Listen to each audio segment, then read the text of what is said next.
Cognition is a term referring to the mental process involved in gaining knowledge and comprehension. These cognitive processes include thinking, knowing, remembering, judging, and problem solving. These are higher level functions of the brain and encompass language, imagination, perception, and planning. Types of cognitive processes. Attention. Attention is a cognitive process that allows people to focus on a specific stimulus in the environment. Language and language development are cognitive processes that involve the ability to understand and express thought through spoken and written words. It allows us to communicate with others and plays an important role in thought. Learning requires processes in taking in new things, synthesizing information, and integrating it with prior knowledge. Memory is an important cognitive process that allows people to encode, store, and retrieve information. It is a critical component in the learning process and allows people to retain knowledge about the world and their personal histories. Perception is a cognitive process that allows people to take in information through their senses and then use that information to respond and interact with the world. Thought is an essential part of the cognitive process. It allows people to engage in decision-making, problem-solving, and higher reasoning. Uses of cognition. Cognitive processes affect every aspect of life, from school to relationships. Some specific uses for these cognitive processes include the following. Learning requires being able to take in new information, form new memories, and make connections with other things that you already know. Researchers and educators use their knowledge of these cognitive processes to help create instructive materials to help people learn new concepts. Forming memories. Memory is a major topic of interest in the field of cognitive psychology. How we remember and what we forget reveal a great deal of how our cognitive processes operate.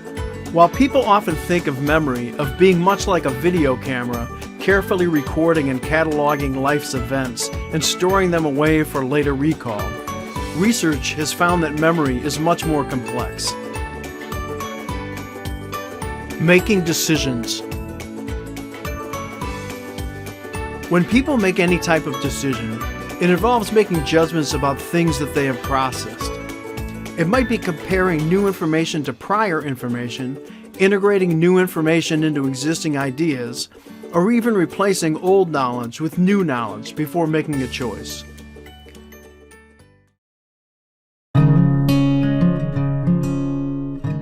The impact of cognition. The cognitive processes have wide-ranging impact that influence everything in your daily life and your overall health. Your perception of the world.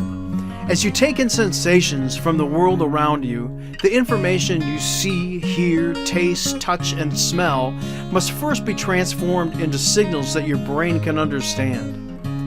This perpetual process allows you to take in sensory information and convert it into signals that your brain can understand and then act upon. Forming impressions.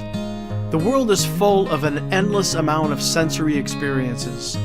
To make meaning out of all of the incoming information, it's important for your brain to be able to reduce the experience of the world down to fundamentals. You remember everything, so events are reduced down to the critical concepts and ideas that you actually need. Filling in the gaps. In addition to reducing information to make it more memorable and understandable, people also elaborate on these memories as they reconstruct them. In some cases, the elaboration happens when people are struggling to remember something. When the information cannot be recalled, the brain sometimes fills in the missing data with whatever seems to fit. Interacting with the world. Cognition involves not only the things that go on inside of our heads, but also how these thoughts and mental processes influence our actions. Our attention to the world around us, memories and past events, understanding of language, judgment about how the world works, and our abilities to solve problems all contribute to how we behave and interact in our surrounding environment.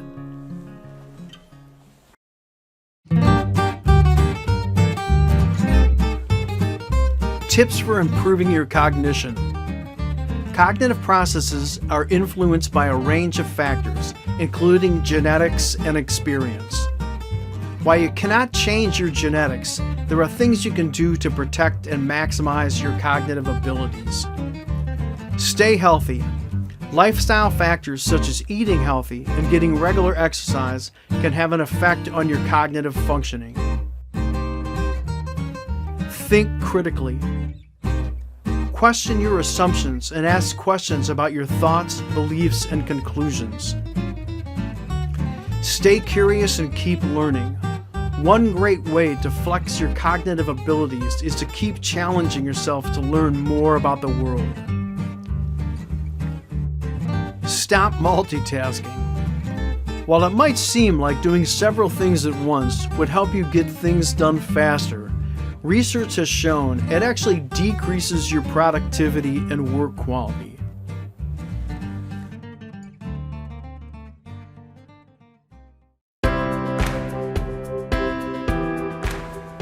What can affect cognition? It is important to remember that these cognitive processes are complex and often imperfect.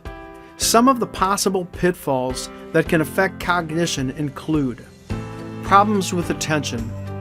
Selective attention is a limited resource, so there are a number of things that can make it difficult to focus on everything in your environment.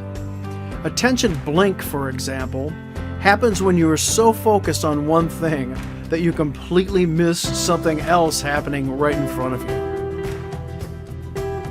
Memory problems and limitations.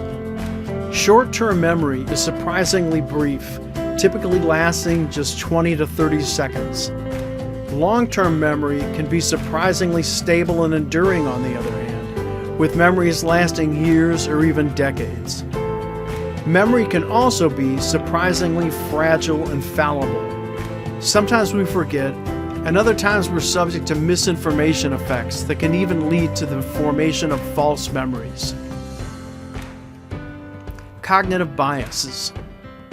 Cognitive biases are systemic errors in thinking related to how people process and interpret information about the world. The confirmation bias is one of the common examples that involves only paying attention to information that aligns with your existing beliefs while ignoring evidence that doesn't support your views.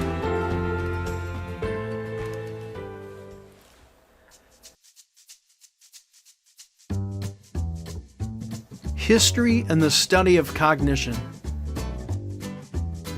The study of how we think dates back to the time of the ancient Greek philosophers Plato and Aristotle. Plato's approach to the study of the mind suggested that people understand the world by first identifying basic principles buried deep inside of themselves and then using rational thought to create knowledge. This viewpoint was later advocated to philosophers such as René Descartes and later linguist Noam Chomsky. This approach to cognition is often referred to as rationalism. Aristotle, on the other hand, believed that people acquired knowledge through their observations of the world around them. Later thinkers, including John Locke and B.F. Skinner, also advocated this point of view, which is often referred to as empiricism. Having a reasonable grasp on the scope that cognition plays in living and learning adds an additional level of understanding to one of your most important everyday tasks, teaching. For someone who wants to be effective at transferring procedural and declarative knowledge to learners, it's a useful concept to have in your wheelhouse.